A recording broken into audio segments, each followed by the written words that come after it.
I am Adam, 32 years old, and I never thought I would be labeled the villain in my own family. When I gave my brother Kevin 48 hours to pay the $2,000 in back rent he owed me, or move out, my entire family turned against me. They called me heartless, cruel, and worst of all, a terrible brother. Little did they know that 2 months later, they would all be calling to apologize. If you are watching this story from somewhere where family drama hits close to home, hit that like button and subscribe now. Trust me, you will want to see how this family conflict ultimately led to an unexpected resolution. Let me take you back to the beginning. I am a senior systems architect at a tech company in Seattle. I have worked hard to get where I am today, starting from humble beginnings in a small town in Washington state. My parents were hard-working middle-class folks who always emphasized the importance of education and financial responsibility. They did their best, but money was often tight in our household.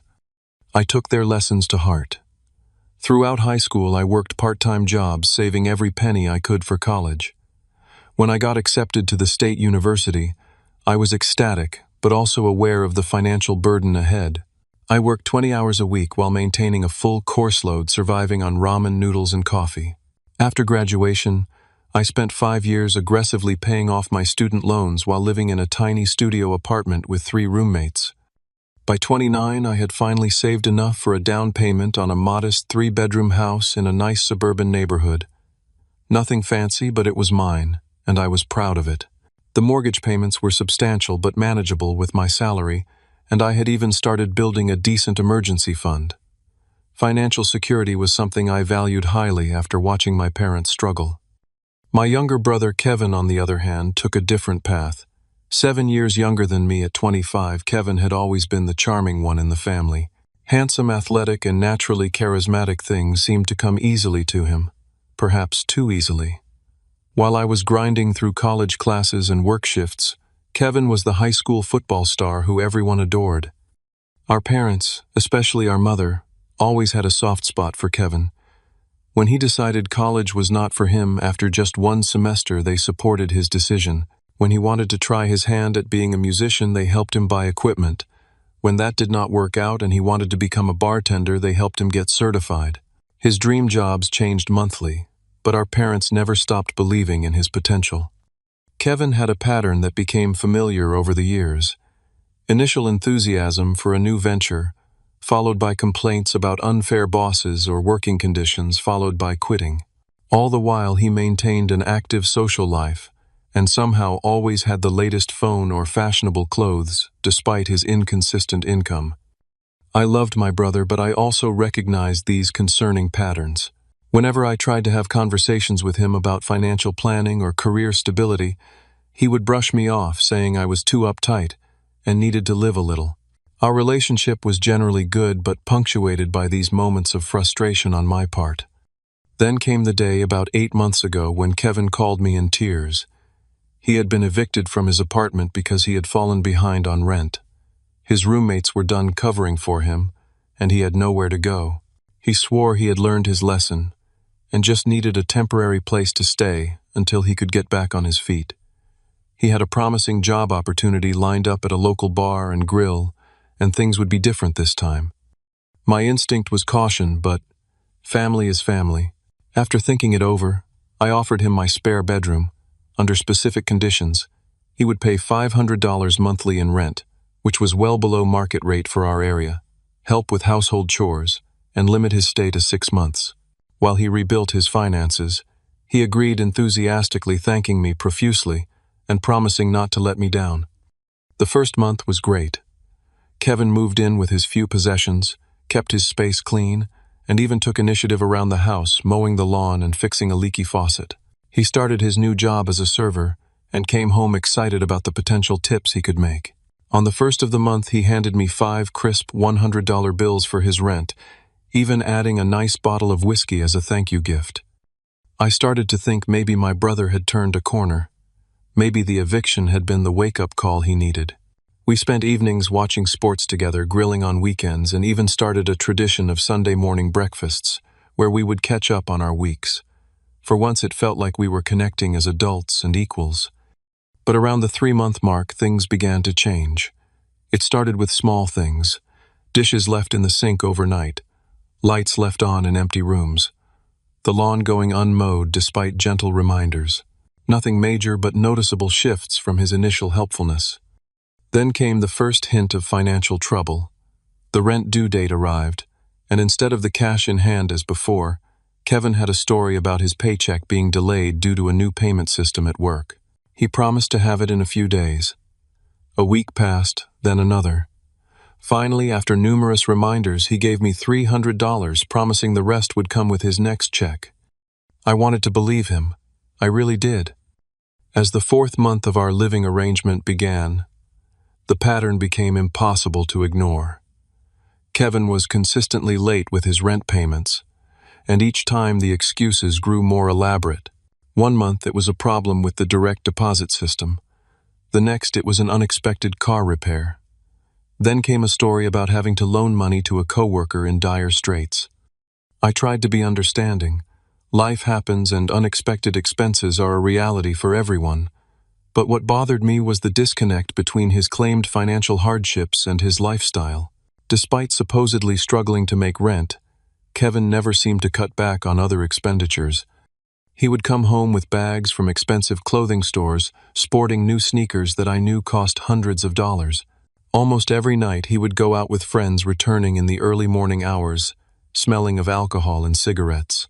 His phone was always the latest model, and he maintained subscriptions to multiple streaming services and food delivery apps. Meanwhile, his contributions to the household dwindled to nothing. The chore chart we had created together hung ignored on the refrigerator.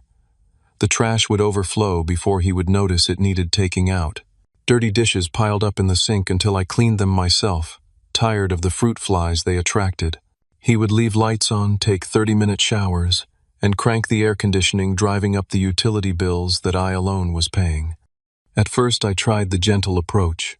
"Hey Kevin, could you remember to take out the trash when it gets full?" Or, "The electric bill was pretty high this month. Can we try to be more conscious about turning things off?"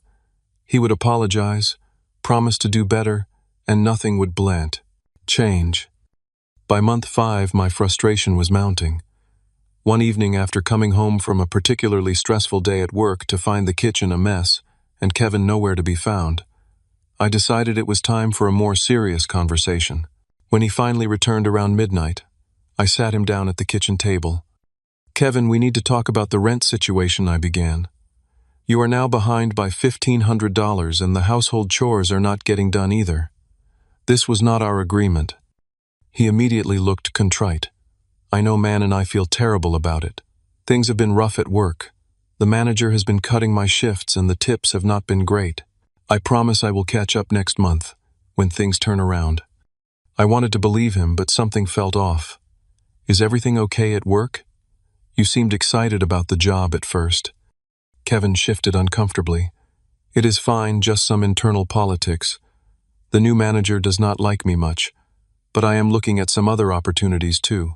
There is this really promising gig at a cocktail bar downtown that could double my income." I nodded, trying to be supportive despite my skepticism. "That sounds good. In the meantime, though, we need to figure out a plan for the back rent. Maybe we could set up a payment schedule." He agreed readily, and we created a plan where he would pay an extra $200 each month until the debt was cleared. He also recommitted to the household chores. Once again, I allowed myself to hope that things would improve. The next day, I received a call that would change everything. It was from Michael, a mutual friend who worked at the restaurant where Kevin claimed to be employed. I had mentioned to Michael in passing that Kevin seemed to be having some issues at work, and his response shocked me. "Adam, Kevin has not worked here for almost 2 months, Michael said. He was let go for repeatedly showing up late and missing shifts. I thought you knew." The revelation hit me like a punch to the gut. For 2 months, Kevin had been pretending to go to work, leaving the house in his server uniform and returning with elaborate stories about difficult customers and workplace drama. All lies. That evening, I did something I am not proud of. While Kevin was out, I went into his room. I was not looking to snoop, but I needed to understand what was going on. On his desk, I found past due notices for credit cards, along with receipts for purchases that totaled thousands of dollars. There was also a letter confirming his acceptance into a poker tournament with a $1,000 buy-in scheduled for the following weekend. The pieces fell into place. My brother was not struggling financially because of bad luck or a difficult boss. He was making intentionally poor financial choices and lying to cover them up, all while living rent-free in my home, using my utilities, eating my food, and leaving me to clean up after him. The final straw came a week later. After confronting Kevin about the job lie, he had tearfully confessed, claiming he was too ashamed to tell me he had been fired. He promised to look for work immediately and asked for just a little more time to get back on his feet. Against my better judgment, I gave him that time. Then I came home early from work one day with a migraine to find a brand new 65-inch smart television being delivered to our house. The delivery men were just leaving as I pulled into the driveway. "Nice television," I commented, as I walked in to find Kevin excitedly setting it up in the living room. "When did you decide to get this?" "Is not it awesome?" he grinned, not picking up on my tone. 4,000 pixel resolution, built-in streaming voice control, the works. Got it on a great deal too. How much? I asked, my migraine pounding harder. "Just $800, he replied, still focused on connecting cables. "The sales guy said it was the deal of the century." "And how did you pay for it?" I pressed, already knowing the answer would infuriate me. "Credit card," he shrugged. "Low monthly payments. Do not worry about it." In that moment, something inside me snapped. My brother was now $2,000 behind on rent, unemployed, with no prospects, contributing nothing to the household, and had just spent $800 on a luxury purchase. $800 that could have gone toward his debt to me. The disrespect and lack of consideration were breathtaking. I realized then that I had not been helping Kevin by providing a safety net. I had been enabling behavior that would ultimately destroy him and damage our relationship beyond repair. Something had to change, and it had to change immediately. After discovering the television purchase, I spent the evening driving around the neighborhood trying to calm down before confronting Kevin. I needed to approach this rationally, not from a place of anger. By the time I returned home, I had made my decision. Kevin was sprawled on the couch watching a basketball game on his new television, a pizza box and beer cans scattered on the coffee table. He barely looked up when I entered. "We need to talk," I said, turning off the television with the remote. "Hey," I was watching that he protested, reaching for the remote. I held it away. "This is important, Kevin. We need to have a serious conversation about our living arrangement."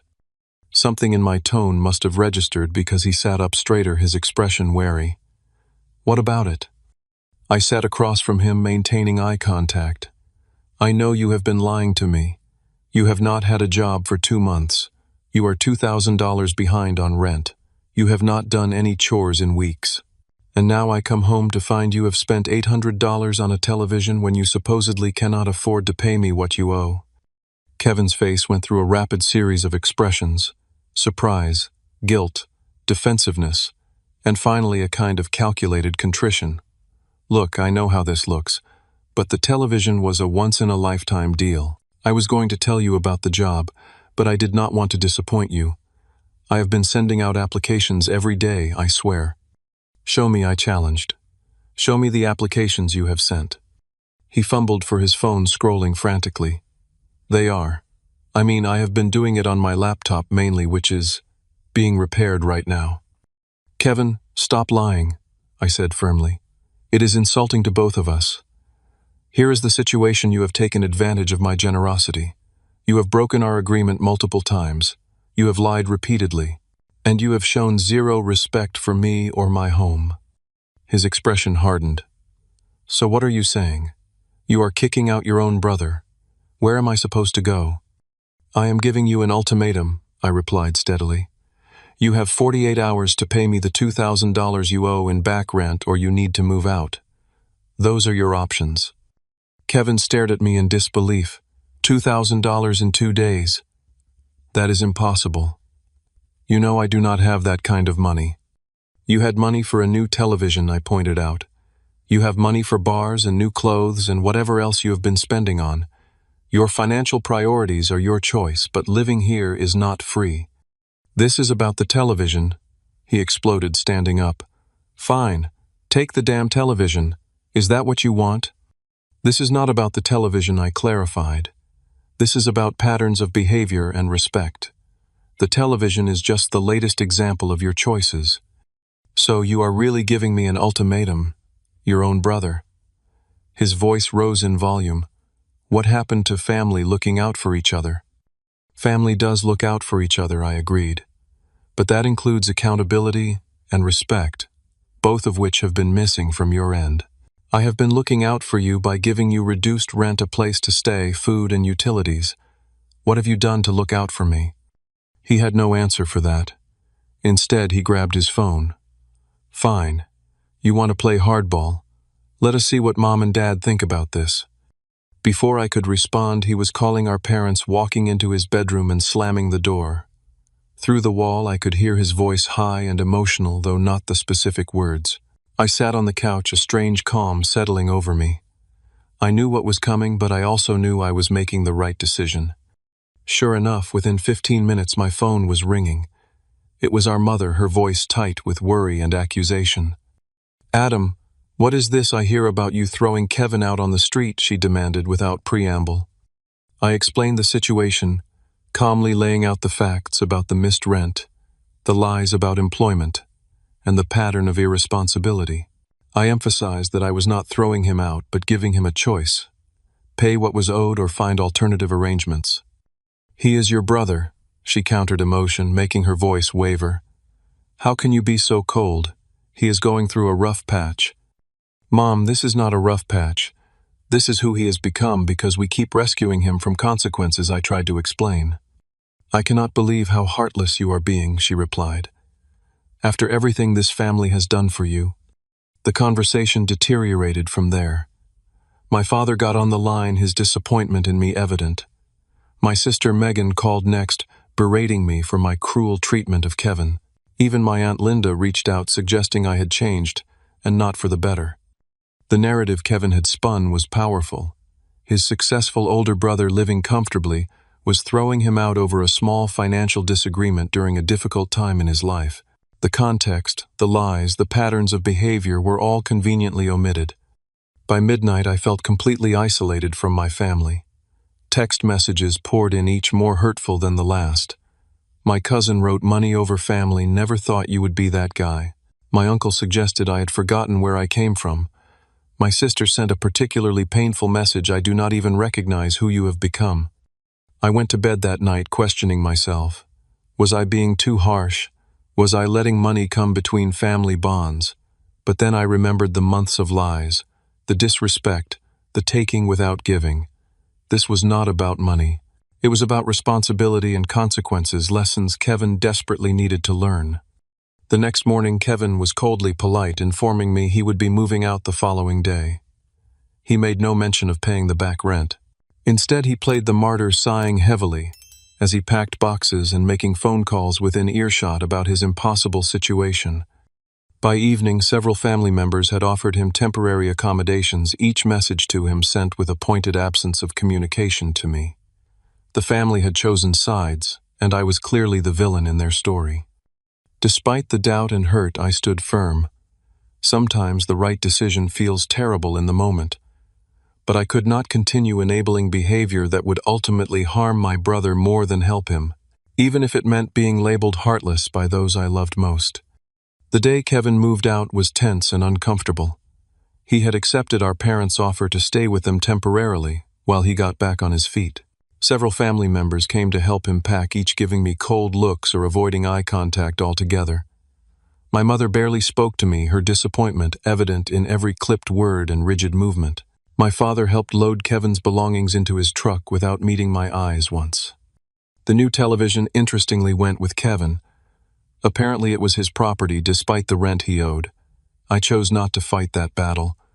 Material possessions were not worth further damaging already strained relationships. I also noticed several items from my home disappearing into boxes that did not belong to Kevin. A Bluetooth speaker I had received as a work anniversary gift, my collection of vinyl records, and even my grandfather's vintage watch that had been in my bedroom. When I pointed this out, Kevin looked offended. "I am not stealing your stuff," he said indignantly. "The speaker was a gift from you, remember? You said I could borrow the records and Grandpa would have wanted me to have his watch anyway.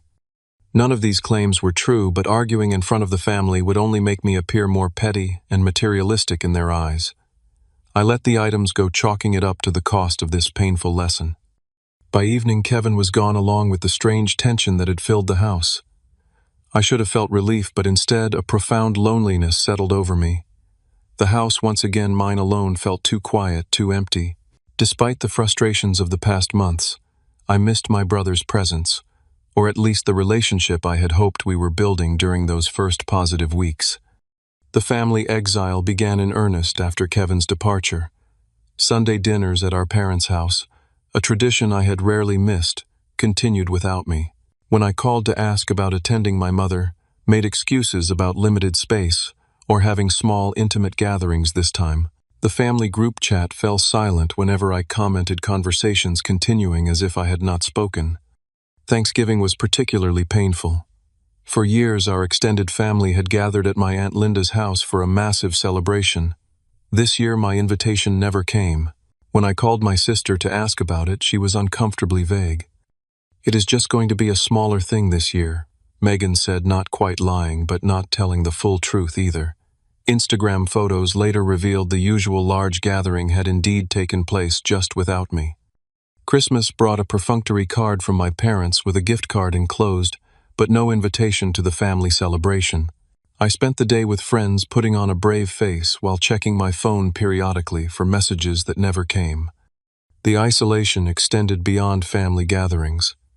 Mutual friends reported awkward encounters with Kevin, where he painted himself as the victim of a greedy, materialistic brother who cared more about money than family. Some friends took his side, questioning what kind of person would make their own brother homeless over a mere $2,000. Others, particularly those who knew me well, were skeptical of Kevin's version, but still uncomfortable being caught in the middle of family drama. Through it all, I tried repeatedly to explain my perspective to my parents. I sent thoughtful emails detailing my concerns about Kevin's behavior patterns and my belief that continuing to shield him from consequences was harmful in the long run. The responses, when they came at all, were brief and dismissive. "We know you think you are doing the right thing," my mother wrote, "but family supports each other unconditionally." That word unconditionally bothered me deeply. Was enabling self-destructive behavior really the loving choice? Was allowing someone to take advantage of you without accountability truly what family meant? Despite my certainty that I had made the necessary choice, the weight of family disapproval took its toll. I found myself withdrawing from social situations, tired of defending my actions or pretending everything was fine. My work performance suffered as I spent nights replaying conversations, imagining what I could have said differently, wondering if there had been another solution I had overlooked.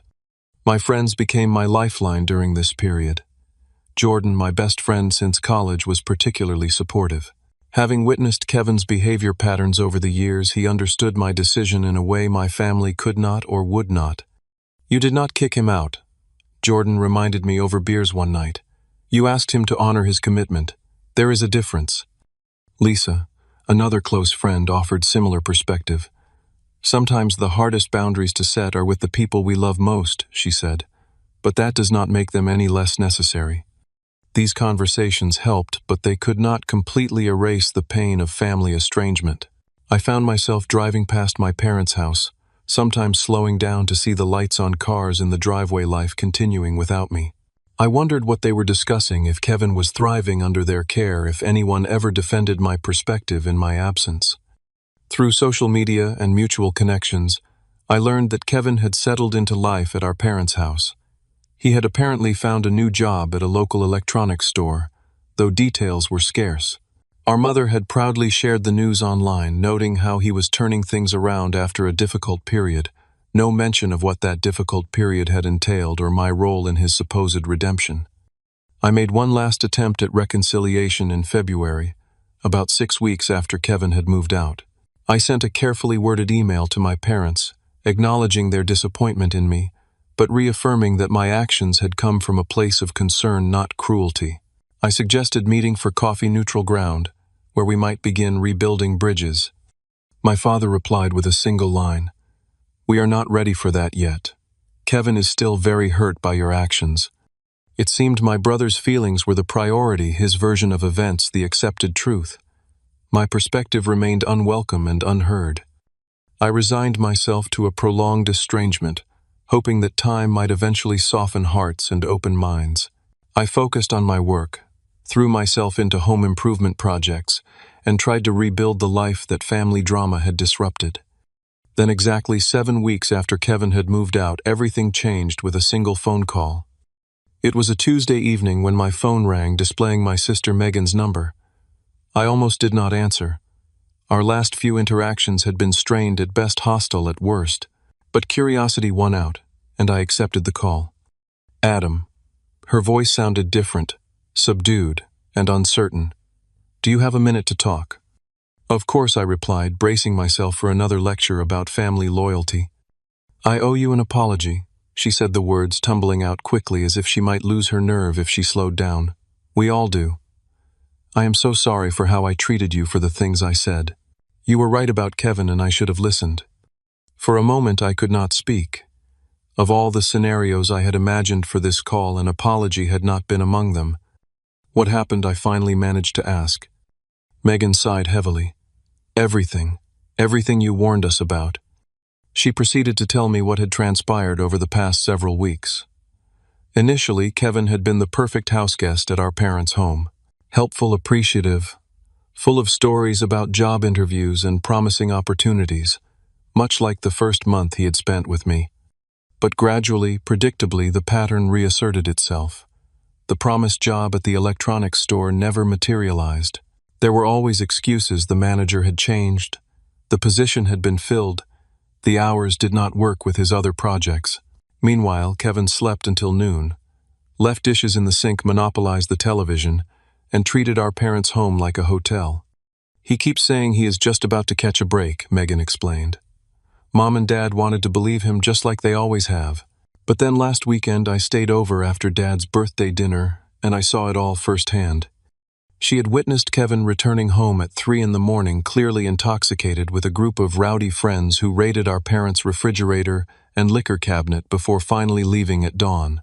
The next day our mother had gently asked Kevin about his job search, and he had erupted in anger, accusing her of nagging and not understanding how hard things were for his generation.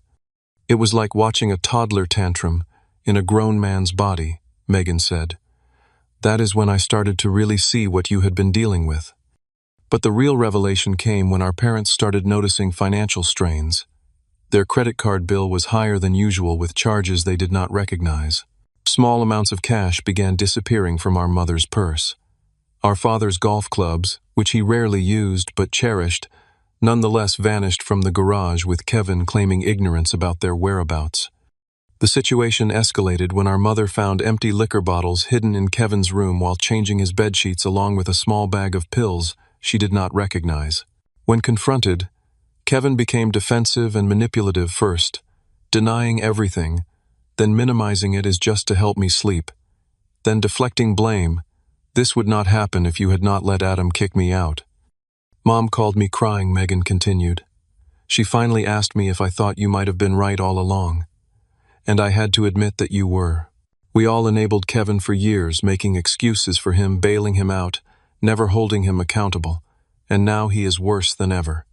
She told me our parents were at their wits' end. Our father, approaching retirement, was concerned about their savings being drained. Our mother, always Kevin's staunchest defender, was beginning to recognize the harm their permissiveness had caused, but they were struggling with how to establish boundaries after decades of having none.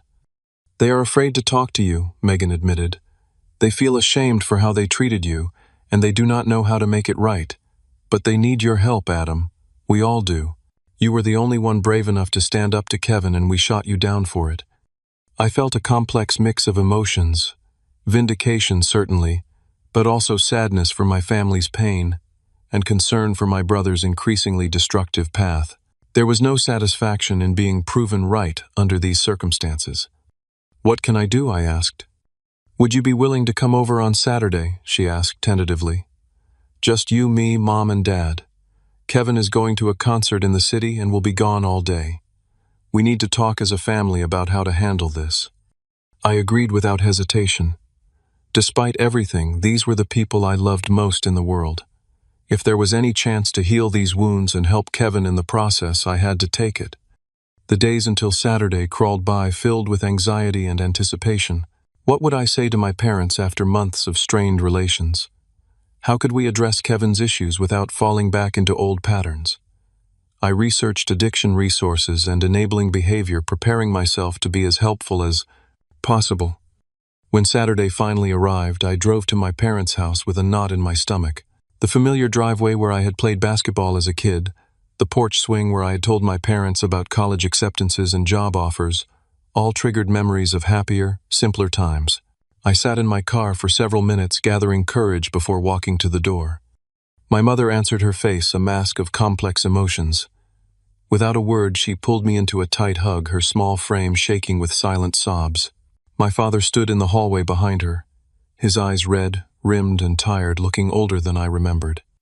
"Son," he said, simply embracing me, after my mother finally let go. The single word contained volumes of unspoken apology. We gathered in the living room, the atmosphere heavy with things unsaid. My sister arrived moments later, completing our diminished family circle. For a few minutes, no one seemed to know how to begin. Finally, my father cleared his throat. "Adam, we owe you an apology. A big one.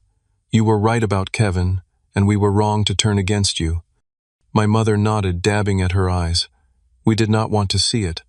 For so long we have made excuses for him, telling ourselves he just needed more time, more support, more understanding. But we were hurting him, not helping him. "And we hurt you in the process," Megan added. "We chose to believe what was comfortable rather than what was true." Their words were healing balm to wounds I had carried for months. Not because they admitted I was right, that had never been the point, but because they were finally seeing the reality of the situation, no longer blinded by wishful thinking or manipulated by Kevin's distortions. "I understand," I said sincerely. "Kevin is your son, your brother. You wanted to protect him. So did I in my own way.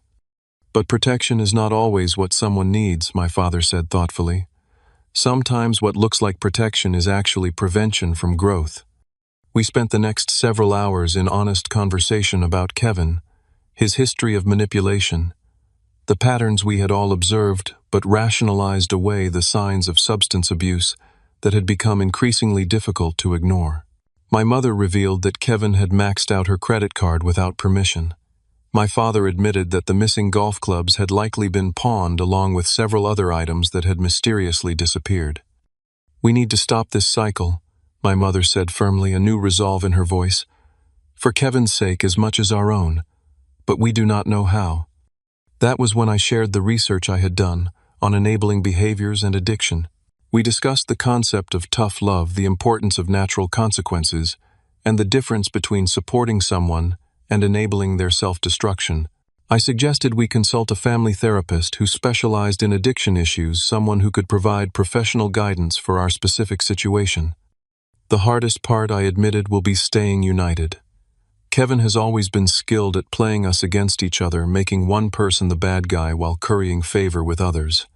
That is how he isolated me so effectively." They nodded, acknowledging the truth of this observation. Kevin had indeed presented different versions of himself to different family members, tailoring his behavior and stories to elicit the desired response from each. "Not anymore," my father said resolutely. "From now on, we present a united front.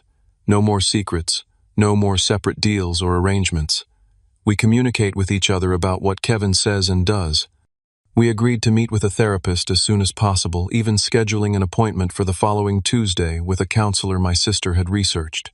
The session was illuminating, with the therapist helping us understand the dynamics of enabling and codependency that had shaped our family interactions for years. "Your brother did not develop these behaviors in a vacuum," the therapist explained gently. "They were reinforced over time by well-intentioned responses that nonetheless taught him manipulation works better than honesty." It was a difficult truth to hear, but a necessary one. We were not just responding to Kevin's problems. In many ways, we had helped create them through years of misguided love and protection. Armed with new understanding and professional guidance, we developed a plan. Kevin would be presented with clear expectations and boundaries if he wished to continue living with our parents. He would need to seek help for his substance issues, contribute financially to the household, and demonstrate responsibility through actions, not promises. It would not be easy. The therapist warned us that Kevin was likely to resist fiercely, using every emotional tool that had worked in the past. He might rage, plead promise, threaten, or attempt to divide us. Our challenge would be maintaining our resolve in the face of these tactics. Remember, the therapist advised, if you truly want to help Kevin, you must be willing to withstand his anger and accusations. Real love sometimes means being the bad guy in someone else's story. I knew that truth all too well. But this time I would not be standing alone. A week after our initial family meeting, we gathered again, this time with Kevin present. He entered the living room cautiously, clearly confused by the unusual family assembly. His appearance shocked me. In just 2 months he looked thinner, with dark circles under his eyes and a nervousness to his movements that had not been there before. "What is this?" he asked, his gaze darting between us, before settling accusingly on me. "What is he doing here?" My mother spoke first, her voice gentle but firm. "Kevin, please sit down. We need to talk as a family about some important things." "If this is an intervention or something, you can forget it," he snapped, already turning to leave. "I do not need this." "Son," my father said with an authority I rarely heard him use, "sit down, now." Something in his tone broke through Kevin's defiance. He slumped into an armchair, arms crossed defensively. "We love you," my mother began. "All of us do, including Adam. And because we love you, we cannot continue to watch you hurt yourself and others." What followed was one of the most difficult conversations I have ever been part of. Each family member spoke in turn, expressing both love for Kevin and concern about his behaviors. We presented specific examples, not accusations but observations: the missing items, the maxed-out credit card, the empty bottles, the broken promises. Kevin cycled through his usual tactics. First, denial. Those things must have been misplaced. Then minimization. Everyone has a few drinks now and then. Then deflection. This is really about Adam being upset I took his television right. Finally, he tried to divide and conquer, appealing to our mother with puppy dog eyes and reminders of how she had always understood him better than anyone. But this time, united by our shared understanding and preparation, we remained steady. When Kevin realized his usual methods were not working, his demeanor changed dramatically.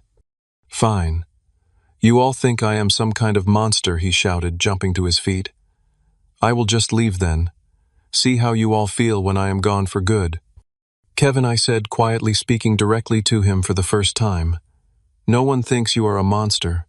We think you are someone who is struggling and using unhealthy methods to cope. We want to help you find better ways." He laughed bitterly. "Oh, now you want to help, after throwing me out on the street." "I did not throw you out," I corrected calmly. "I asked you to honor our agreement, or find another living arrangement. There is a difference." "Whatever helps you sleep at night," he muttered. Our mother leaned forward, taking Kevin's hand despite his attempt to pull away. "Honey, we have an appointment tomorrow with a counselor who specializes in young adults dealing with substance issues and life transitions. We would like you to come with us." "I do not need a shrink," he scoffed. "Then you will need to find somewhere else to live," our father stated plainly. "Those are the options, Kevin. Get help and stay here under the new house rules we have established, or move out. Your choice." Kevin stared at him in disbelief. "You would kick me out, your own son." "We would require you to take responsibility for your life," my father corrected. "Just like Adam did. That is not the same as abandoning you." For the first time, Kevin seemed to realize that something fundamental had changed. The safety net that had always caught him regardless of his choices was now conditional. His expression shifted from anger to fear. "I cannot believe this," he muttered, looking from face to face and finding only resolve. "You are all ganging up on me now." "We are all agreeing on what healthy support looks like," Megan clarified, "and it does not look like what we have been doing." Kevin fell silent, his bravado crumbling. Then, to my surprise, his eyes filled with tears. not the manipulative tears I had seen him produce on command since childhood, but genuine painful emotion. "I do not know what is wrong with me," he admitted in a small voice. "Everything I touch falls apart. I keep thinking the next job, the next opportunity will fix everything, but then I mess it up somehow. I do not mean to lie or take things. It just happens, and then I hate myself for it, which makes everything worse." It was the most honest I had heard my brother sound in years.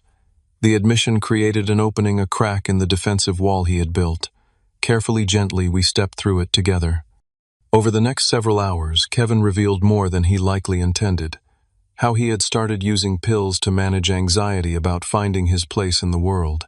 How alcohol helped quiet the voice in his head that constantly compared him to me and found him lacking. How debt had piled up until it seemed insurmountable, leading to more lies to cover the growing financial hole. "I was jealous of you," he admitted to me during a particularly raw moment. "You always seemed to have it all figured out. College, career, house. I wanted what you had, but I wanted it to come easily." "It never came easily," I told him. "You just did not see the struggles." By evening's end, Kevin had agreed to attend the counseling appointment, albeit reluctantly. It was a small step, but a significant one. For the first time, he was acknowledging there might be a problem beyond bad luck or unfair circumstances. The following weeks were far from smooth. Kevin attended therapy but often returned sullen and defensive. He balked at the house, rules, my parents, established a midnight curfew, no guests without prior approval, mandatory family dinners, and a small rent payment each month. There were setbacks, including one night when he disappeared for 36 hours, returning disheveled and refusing to explain where he had been. But gradually, incrementally, things began to change. The therapist diagnosed Kevin with depression and anxiety, starting him on medication that seemed to help stabilize his moods. A support group for young adults with substance issues provided peer connections who understood his struggles in ways we could not. My parents stuck to their boundaries with impressive resolve even through Kevin's most difficult days. When he missed curfew, he found the doors locked as promised, forcing him to call and wake them for entry, an embarrassment he was eager not to repeat.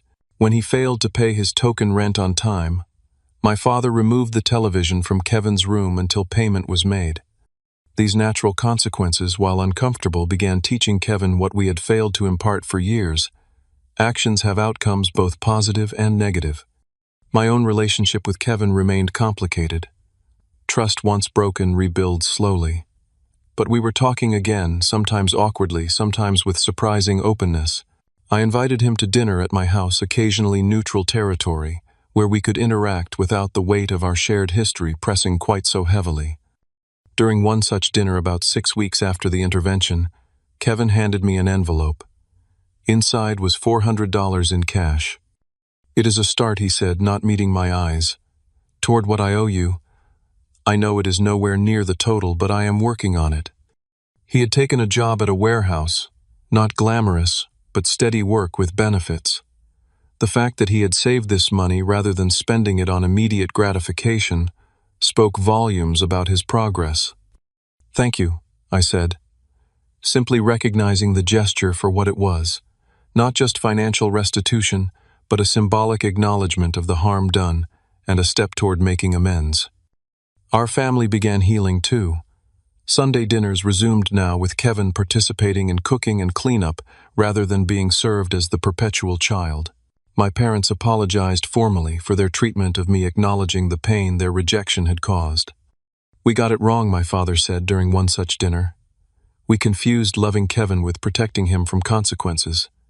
In the process, we hurt you, the one who was actually trying to help him grow up."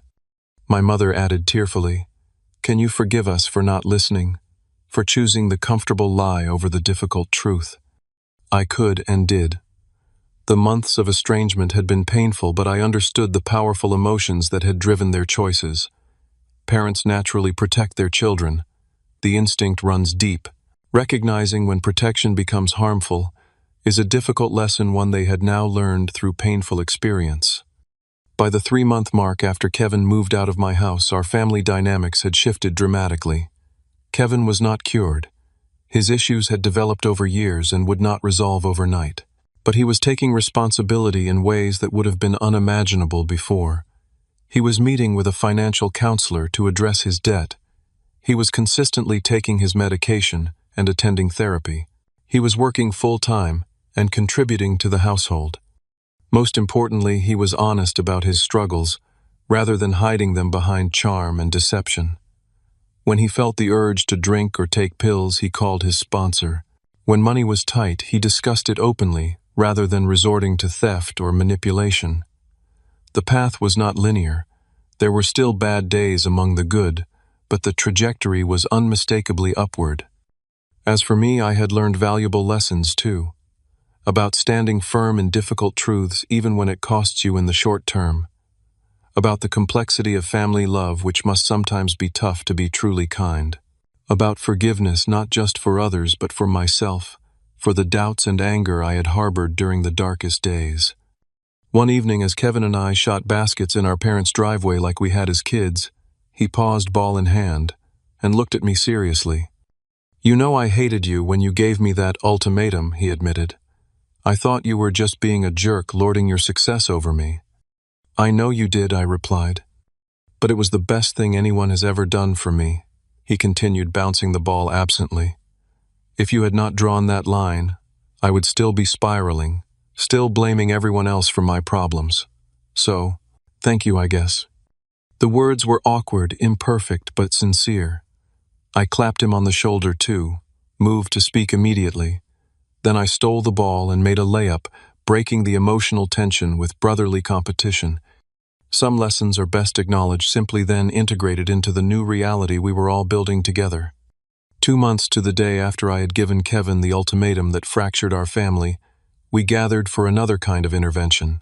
This time it was a celebration of sorts, marking Kevin's 60 days of sobriety and his first full month of employment without a single absence or lateness. We met at a restaurant. Kevin had chosen a casual place where he had once worked briefly as a server. He had insisted on making the reservation and even pre-ordering appetizers for the table. Small gestures, but significant ones for someone who had previously expected others to manage such details. As we settled into our seats, I was struck by the visible changes in my brother. He had gained back healthy weight. His clothes were clean and pressed, and the nervous energy that had characterized his movements had been replaced by a calmer presence. He still fidgeted with his napkin, a habit from childhood, but the frenetic quality was gone. "I wanted to get everyone together because I have some news," Kevin announced after our drinks arrived. 2 things, actually. We waited expectantly. My parents exchanged cautiously hopeful glances. After so many false starts and broken promises in the past, we had all learned to moderate our expectations. First, Kevin continued, "I got approved for my own apartment. It is nothing fancy, just a studio near work, but it is within my budget, and they were willing to work with my credit situation." "That is wonderful, honey," our mother said, reaching over to squeeze his hand. I could see her fighting the urge to ask a dozen follow-up questions about the neighborhood, the lease terms, the security deposit. Instead, she simply added, "We are so proud of you." "Thanks, Mom," Kevin smiled. "And second, I got a promotion at work. Assistant shift supervisor. It comes with a small raise and more regular hours." This time, the congratulations flowed freely from all of us. The promotion represented something important, not just additional income, but recognition of Kevin's reliability and work ethic qualities that had been notably absent in the past. "There is one more thing," Kevin added, his expression growing serious. He reached into his pocket and pulled out an envelope, sliding it across the table to me. "This is for you, Adam." Inside was a check for $1,600, along with a handwritten note. The check, combined with the $400 he had given me previously, equaled the $2,000 in back rent he had owed. "How did you manage this?" I asked, genuinely surprised. Given his salary and expenses, saving this amount so quickly must have required significant sacrifice. "I sold some things," he explained. "The television, my gaming system, some other stuff I did not really need, and I have been putting aside half of each paycheck. It was important to me to clear this debt before moving into my own place." The note accompanying the check was simple but profound. "Thank you for being the brother I needed, not the brother I wanted." I am sorry for everything. This is just the beginning of making things right." I swallowed hard, unexpectedly moved by this tangible evidence of Kevin's transformation. The money itself was less important than what it represented: accountability, responsibility, and a commitment to making amends. "I do not know what to say," I admitted. "You do not need to say anything," Kevin replied. "Just maybe. Trust that I am trying to be better." "I already do," I told him honestly. Our father raised his glass in a toast to new beginnings and hard-earned wisdom. We clinked glasses, the simple ritual sealing a moment of genuine family healing. The conversation flowed easily after that, touching on Kevin's apartment plans, Megan's recent promotion, our parents' upcoming anniversary trip. Normal family talk unmarred by the tension and walking on eggshells that had characterized our interactions for so long. As we finished dinner, Kevin asked if I would help him move into his new place the following weekend. The request was significant. We were rebuilding not just cordial relations, but the brotherly bond that had been damaged by months of deception and conflict. "Of course," I agreed. "I will bring the truck and some muscle." Kevin laughed. "And maybe some advice on setting up a place. You always were better at that stuff than me." "Deal," I said, recognizing the olive branch for what it was. Later that night, back at my house, I reflected on the journey of the past few months. What had begun as a painful fracture in our family had ultimately led to necessary growth and healing. Kevin was taking his first real steps into adult responsibility. Our parents had learned to love without enabling.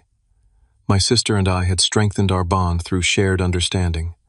And I had found a voice I did not know I possessed, one that could speak difficult truths even when it meant temporary rejection. The process had been messy, painful, and imperfect. There were still hurts being mended, trust being rebuilt day by day. Kevin's recovery was ongoing, with challenges yet to face. But the direction was clear, the foundation stronger than before. I thought about the many families navigating similar waters, struggling with how to love someone battling addiction or trapped in patterns of dependency. There are no perfect answers, no guaranteed outcomes. Each family must find its own path through these complex issues, guided by both compassion and courage. What I learned through our experience was that true support sometimes requires standing firm when every instinct cries out to rescue and protect. That enabling is not love, no matter how much it might feel like it in the moment.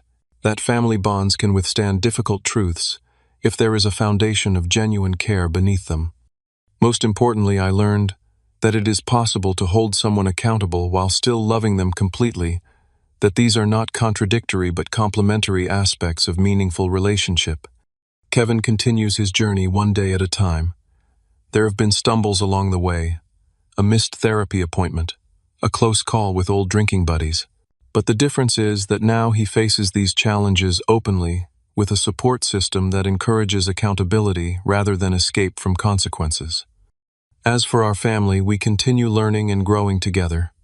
My parents have joined a support group for families of people in recovery, finding community with others who understand their specific challenges.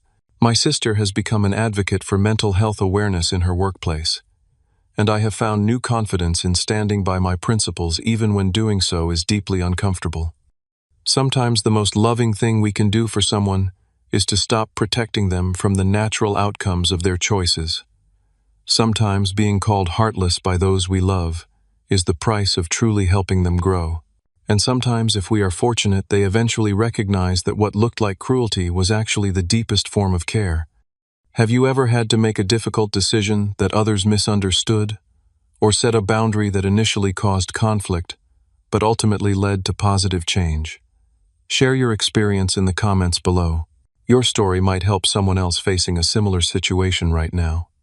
And if you found value in my family's journey, please like, subscribe, and share this video with someone who might need to hear it. Thank you for listening, and remember that sometimes the most loving choice is also the hardest one to make.